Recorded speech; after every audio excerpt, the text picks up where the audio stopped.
ولله على الناس حج البيت من استطاع إليه سبيلا. الحمد لله رب العالمين والصلاة والسلام على أشرف الأنبياء والمرسلين نبينا محمد وعلى آله وأصحابه أجمعين. أما بعد. Ang pag-uusapan natin ngayon mga kapatid sa Islam ay ang tinatawag na Ayyamut Tashriq o mga araw ng Tashriq. Ito ang mga araw na ika-11, ika-12 at ika-13 ng Dhul-Hijjah. Ano ang mga gagawin dito?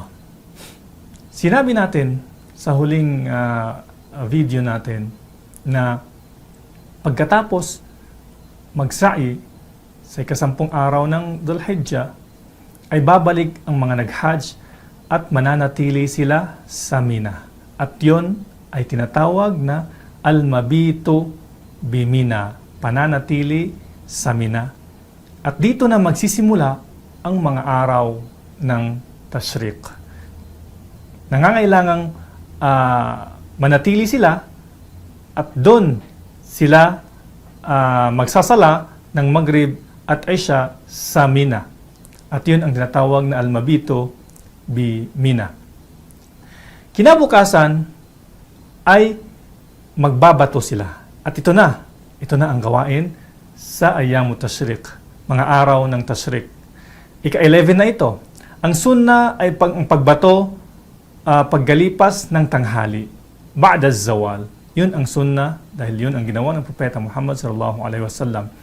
Dito sa pagbabato na ito, babatuhin na ang 3 jamra, ang Jamratul Sughra, ang jamra na maliit, Jamratul Wusta, ang jamra na katamtaman, at ang Jamratul Aqaba o di kaya al-Jamratul Kubra, ang jamra na malaki.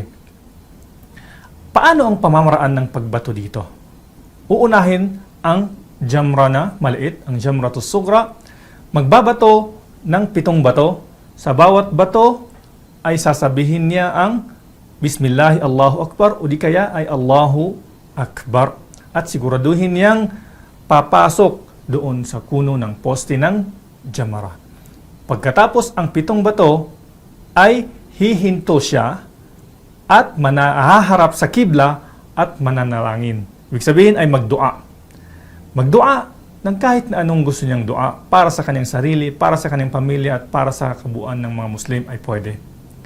Pagkatapos noon ay pupunta siya sa pangalawang jamara na ang Jamratul Wusta, ang jamra na katamtaman.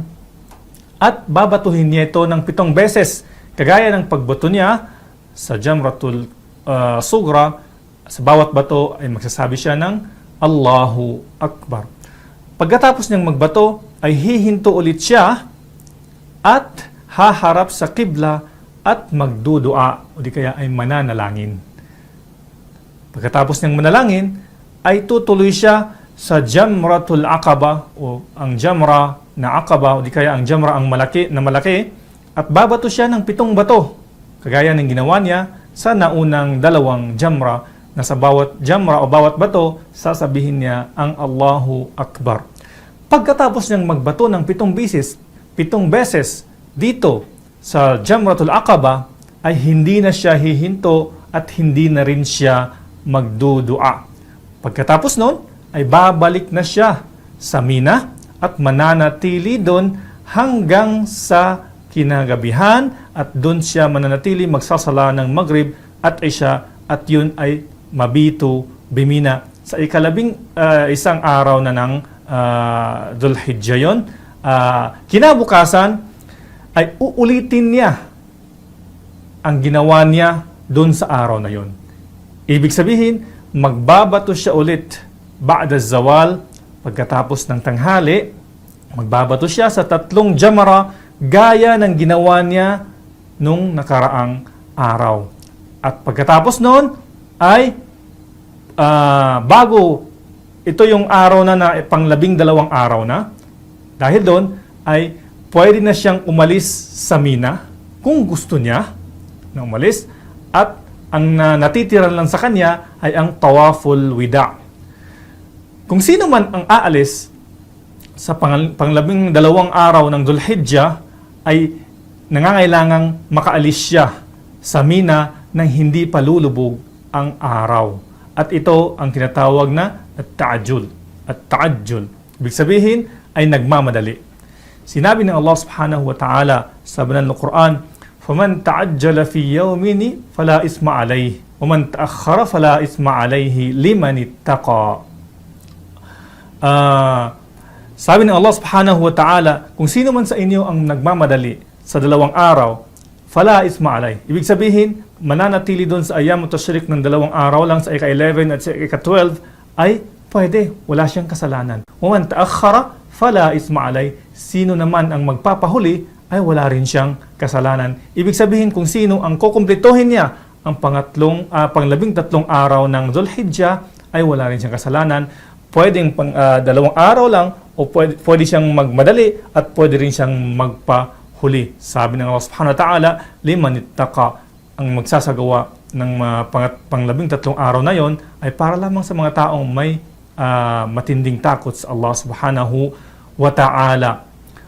Pagkatapos noon ay matatapos na ang pag-hajj niya, maliban na lamang sa pagsasagawa ng tawaful wida. Dapat ay isagawa niya ang tawaful wida bago siya umalis sa Makkah. At pag-uusapan natin yan mamaya-maya. Wa sallallahu ala nabina Muhammad wa ala alihi wa sahbihi wa sallam.